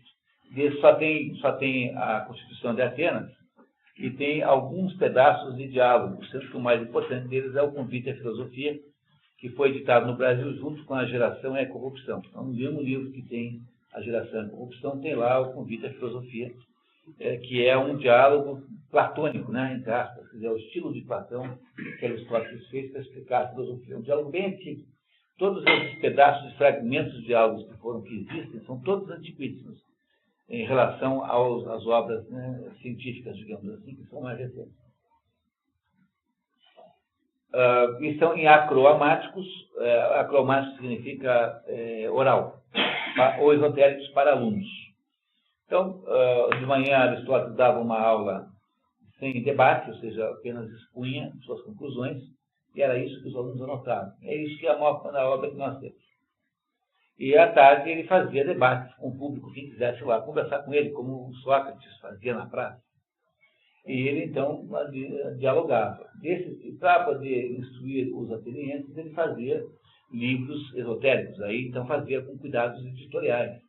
Mas esses é que se perderam com a exceção da Constituição de Atenas, que foi descoberta agora, em 1891. Quem sabe não se descobre outras também, né? Não é isso? Os livros esotéricos perdidos seriam basicamente diálogos platônicos, de que restam fragmentos como protrépticos, traduzido no Brasil como Convite à Filosofia, editora Landi. Nessa categoria, livros esotéricos com X, apenas a obra Constituição dos Atenienses, descoberta em 91, está completa. Mesmo as obras autênticas não são 100% confiáveis, porque ao longo de 24 séculos houve mau acondicionamento e erros de transcrição. Então, imagina aqueles frades lá, transcrevendo a obra lá no convento, de noite, com a luz de vela. Às vezes, dorme e erra E aí, a hora que ele vê, errou e escreveu uma palavra errada, não tem errorex. Não dá para fazer, né? Não dá para voltar e apagar. Então, esses erros passam e vão para a posteridade. Como o único jeito que tinha era você copiar um texto do outro, imagine a quantidade de erros que devem ter sido gerados nesse processo de transcrição. Lembra do Nome da Rosa? Naquele mosteiro onde se passa a trama, há os monges copistas. Então, o monge copista é o monge que faz a preservação dos documentos antigos, sejam eles laicos ou religiosos, tanto faz. E são esses monges que descobrem a segunda parte da poética, sem que a primeira tenha sido descoberta ainda. Seguramente a gozação do Humberto. Muito bem. Então, pois não?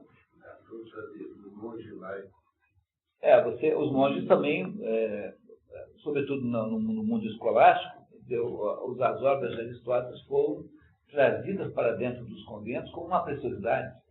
Então, havia naquele momento lá uma impossibilidade de distinguir uma coisa da outra.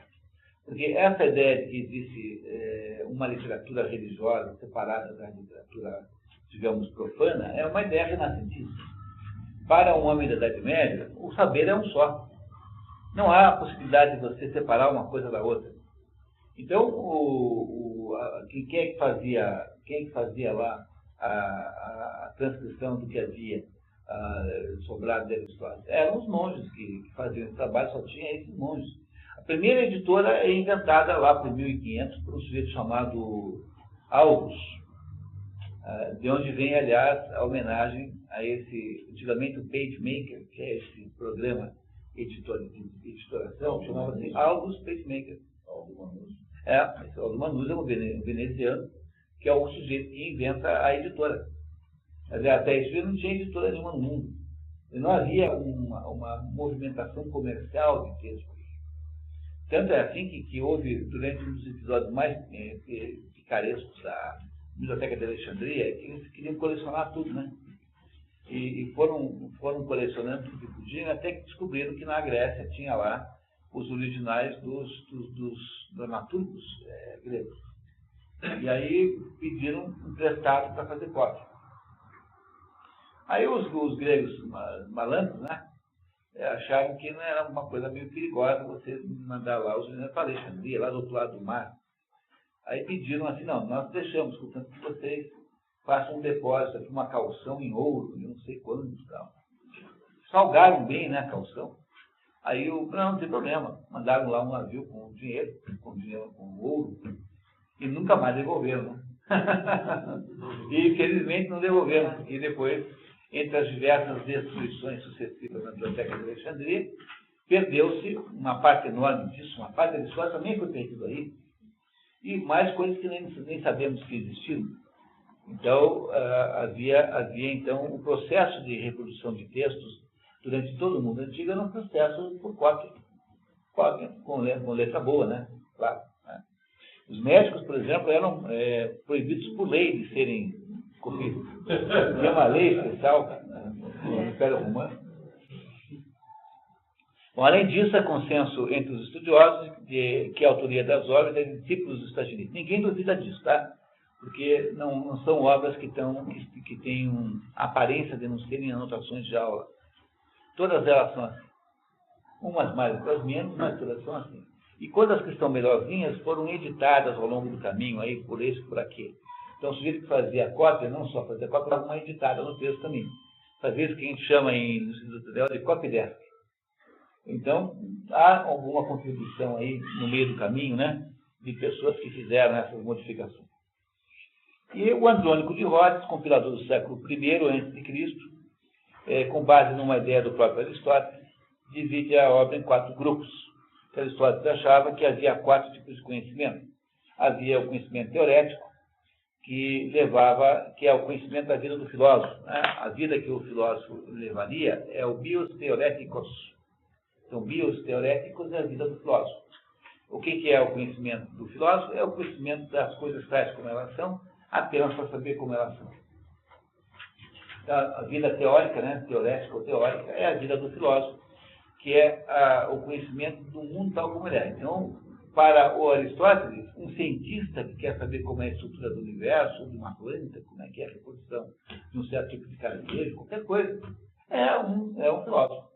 Nesse momento da história do mundo, não existe a ideia de alguém ser cientista. O cientista e o filósofo se confundem uma coisa com a outra. Na pessoa de Aristóteles, simbolicamente. A separação dessas duas coisas só acontece na Idade Média, no Renascimento. Durante toda a Idade Média, há uma enorme unificação, e apesar de que, na Idade Média, já começa a haver uma separação, por exemplo, entre a literatura e a filosofia, que é no fundo, uma separação também de natureza artificial. Mas, no tempo de Aristóteles, era a mesma coisa, filósofo e cientista é a mesma coisa. Então, o que é o teorético? O conhecimento teorético é aquele que serve exclusivamente para você saber uma coisa por ela própria. Exemplo, o livro Física de Aristóteles. O que é o livro prático? Praxis. O livro prático não é um manual de marcenaria, mas é o livro que ajuda alguém a atingir uma vida moral mais alta. Quer dizer, o livro prático é, por exemplo, a Ética Nicômano, e é também a Política. A Política é um livro prático no sentido de que ela foi escrita para que as cidades fossem melhor governadas. Esse é o sentido do livro que nós vamos ler. Compreende que ele tem elementos teóricos, mas ele é, sobretudo, um livro prático.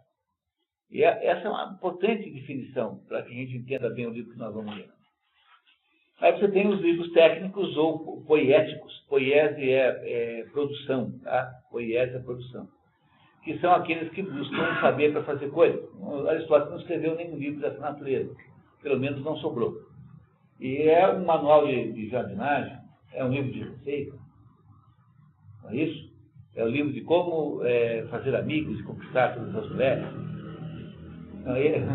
Esse é tipicamente um livro do terceiro grupo. E, por último, há os livros chamados introdutórios, que são os livros da série lógica do Aristóteles, que não são nenhuma coisa nem outra, eles não são nem conhecimento teorético, eles não são nem conhecimento prático e nem conhecimento técnico. Eles são livros que ensinam como é que você instrumentaliza a sua mente. Então, para Aristóteles, a lógica que ele desenvolveu, o silogismo, a ideia do silogismo, né, a lógica aristotélica, não é um tipo de conhecimento, ele é um instrumento para você poder obter conhecimento dos outros três tipos. Tanto é que a palavra órgão em grego significa instrumento. E é por isso que os livros de Aristóteles listados na página anterior, aos pouquinhos, foram sendo distribuídos por grupos, famílias de livros. Então, quando você vai ler Aristóteles, tem que entender que os livros estão interligados de alguma maneira, não porque ele tivesse querido fazer isso, mas porque os comentaristas que foram se sucedendo foram aos pouquinhos percebendo que eles têm uma ligação entre si. Então, o primeiro grupo de livros chama-se órgão. Você encontra esse título na capa do livro, por aí, mas essa expressão não é aristotélica, é uma expressão dos seus comentaristas. Órgão significa instrumento. Nesse livro estão todos os 6 livros, que são livros de natureza, de metodologia filosófica.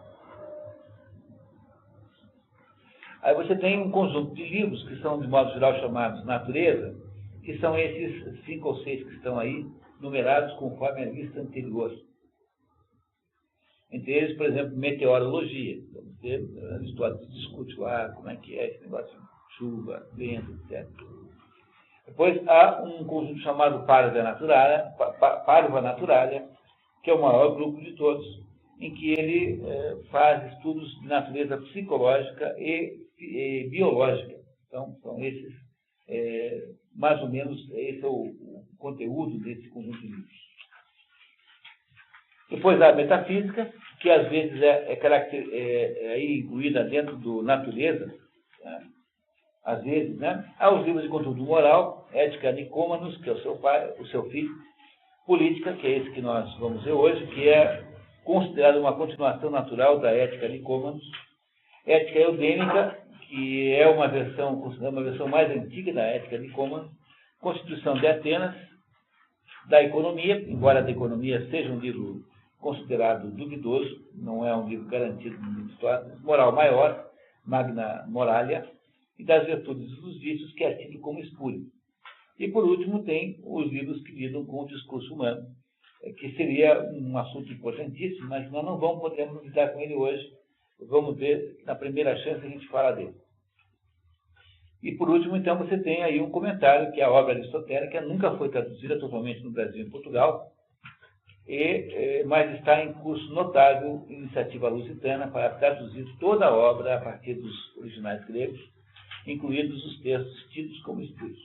Informações sobre o andamento do projeto podem ser encontradas em obrasdearistoteles.net. Todas as obras estão lá sendo traduzidas, você pode acessar lá, gratuito. Então, até 2012, se eu não me engano, esse grupo de tradutores em Portugal terá traduzido 100% das Aristóteles em português. O fato de não terem feito isso no Brasil é uma vergonha indescritível, é uma imperdoável, né? Perdoável, totalmente imperdoável. Mas nós aqui no Brasil nunca fizemos. Muito bem, pessoal. Fosse o nosso curso um curso de filosofia aristotélica, daria para enveredar por inúmeros outros becos com e sem saída, tá? Então, no entanto, nós precisamos ir para o nosso objetivo, que é a política. Então, a política, antes da gente entrar nela até o café, temos aqui ainda um pouquinho de tempo para olhar aqui para um mapa. Isso que vocês estão recebendo aqui, ó, é tipicamente um exercício aristotélico.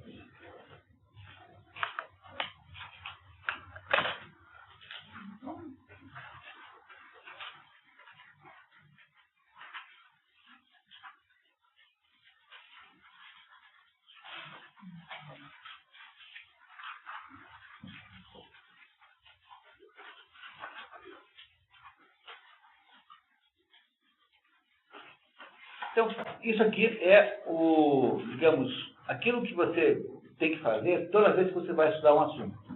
Então, você vai ler um livro, A Política em Português. Então, antes de qualquer coisa, faça um levantamento de todas as possibilidades que existem de edições. Vocês compreenderam que isso é o modo como Aristóteles trabalha?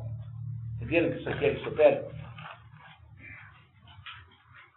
Então, o que eu fiz aqui? Eu peguei e, com a ajuda da Patrícia, inestimável, você vai na internet, vai na biblioteca pública, entra no site das bibliotecas todas, e você aos pouquinhos vai chegando à conclusão de que existe um certo acervo de livros editados em português da política. Esse acervo nem sempre é 100% encontrado, porque sempre tem uma editorazinha pequena, que fez lá uma edição pequenininha e que sumiu. Aqui, nesses 9 itens aqui, estão praticamente todas as edições brasileiras, tá? Não em português, do Brasil, tá? No Brasil. Do livro A Política. Então, vamos lá.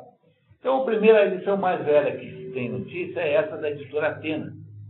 O tradutor chama-se Nestor Silveira Chaves e é aparentemente um tradutor português, muito antigo, pelo modo como o texto é escrito.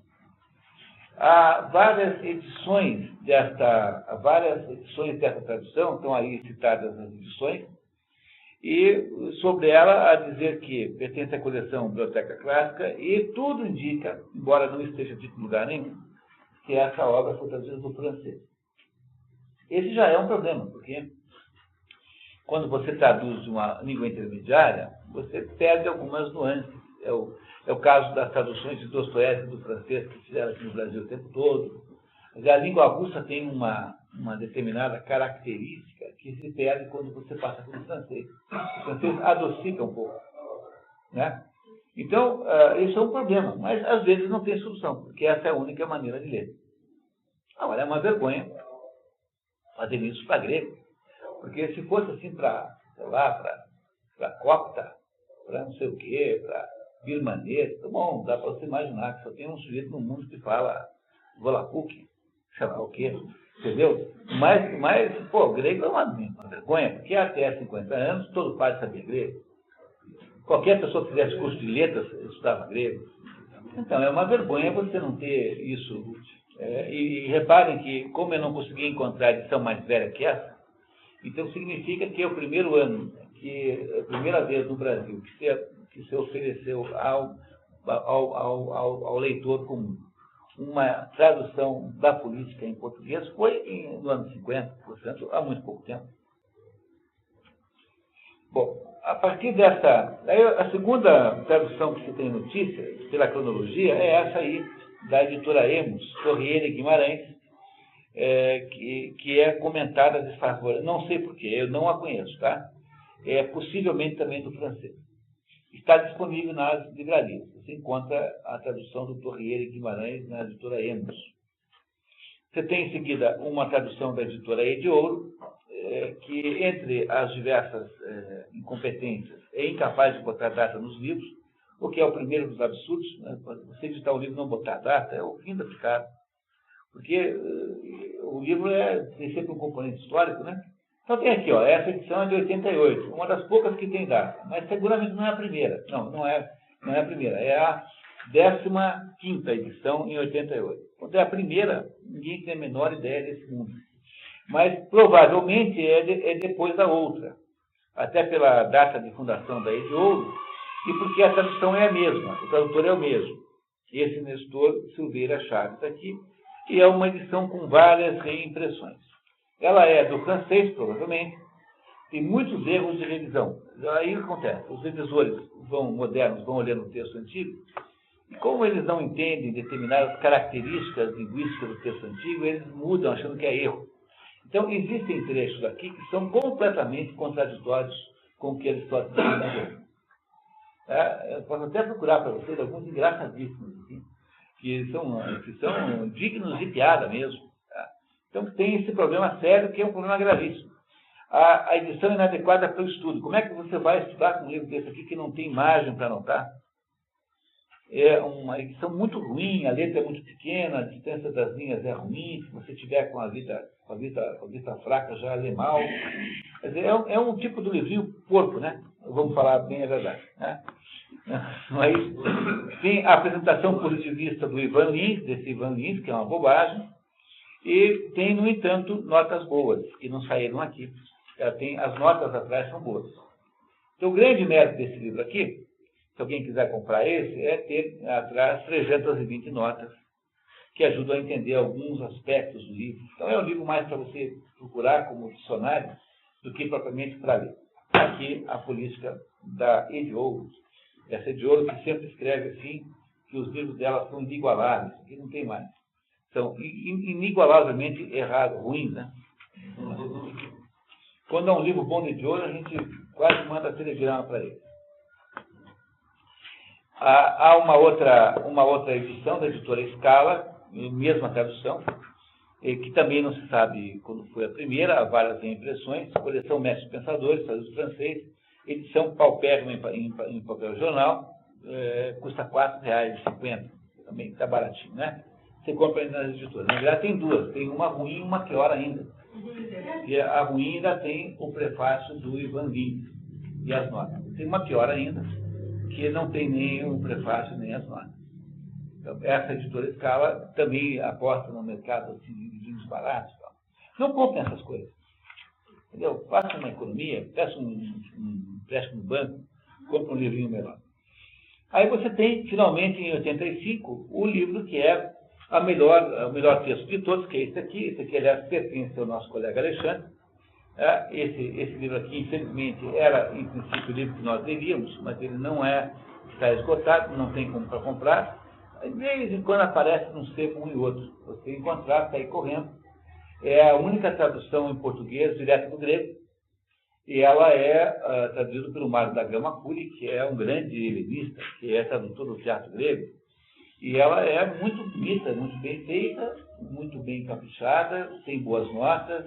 Portanto, é uma edição de primeira, mas o problema é que não tem para comprar. E nós pensamos na possibilidade de fazer facsímile, mas estava tão caro, que ia ser difícil de conseguir viabilizar isso aqui no grupo. Então, tem aqui o livro melhor de todos, que é A Política de Aristóteles, editada pela UNB. Aí você tem, em seguida, a editora Martins Fontes, que é esse livro que vocês têm e eu tenho, aqui, que é o livro que foi escolhido para ser o nosso livro texto. Que características tem esse livro aqui? Ele foi editado 5 vezes, tem aí 5 datas de edição.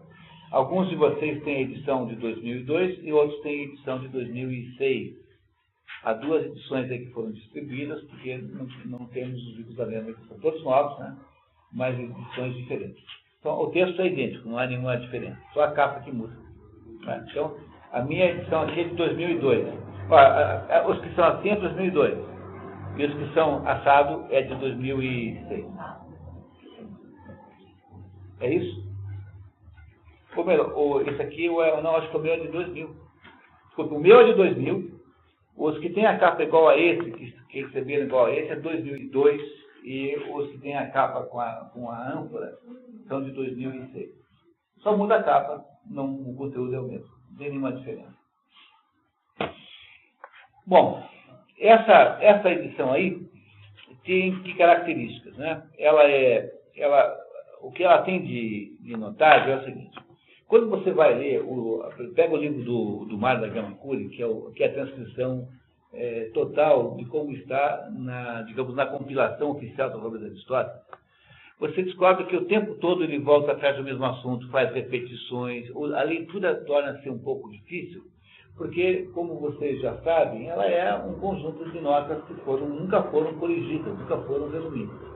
Então, o que tem aqui nesse livro é que os 8 livros, que são os 8 livros fundamentais, que são a estrutura básica da política, foram compilados em 4, sem nenhuma perda de qualidade, mesmo porque percebo que não é um resumo, é uma compilação, como faria um editor a partir dos originais dispersos de um autor. Então, isso permite que nós consigamos ler esse livro aqui nesses nossos 9 dias e meio que temos ainda pela frente, diferentemente do caso do outro livro lá. A qualidade é absolutamente indiscutível e eu farei todas as pontes necessárias. Por exemplo, eu vou dizer para vocês sempre a que livro da edição original refere-se determinados capítulos desse aqui. Vocês não têm outra edição, a não ser o Alexandre, né? Então talvez não tenham sensibilidade para isso, mas era bom anotar até para ter isso como registro. A Nova Cultural, que é uma entidade ligada à Editora Abril, tem uma edição aí na coleção Pensadores, que tem só 3 livros. Essa só tem 3 livros, eles não traduziu os outros 5. Os tradutores são desconhecidos, portanto, não é um bom livro para comprar, para ler a política. Isso aí é que ele foi organizado por uma outra pessoa, né? Não sei, acho que pode ser, é possível.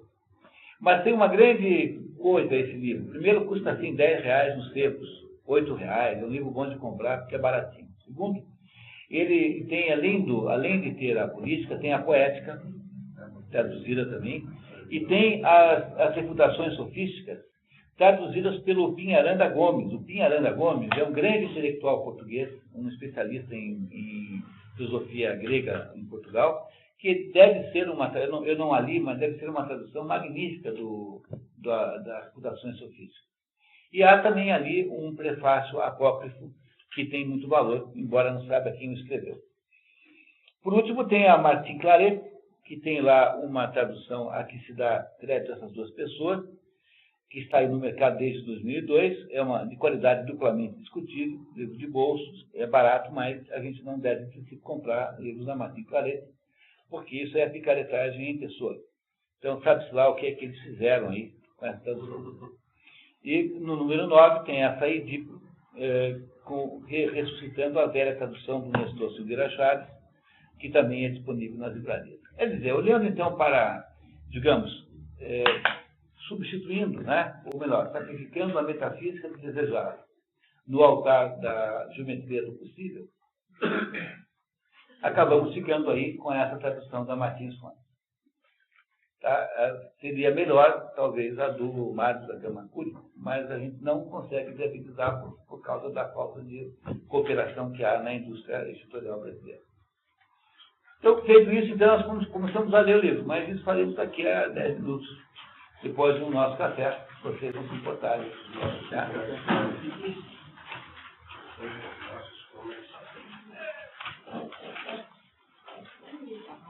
Oi. Declaração de amor. Já que não leia.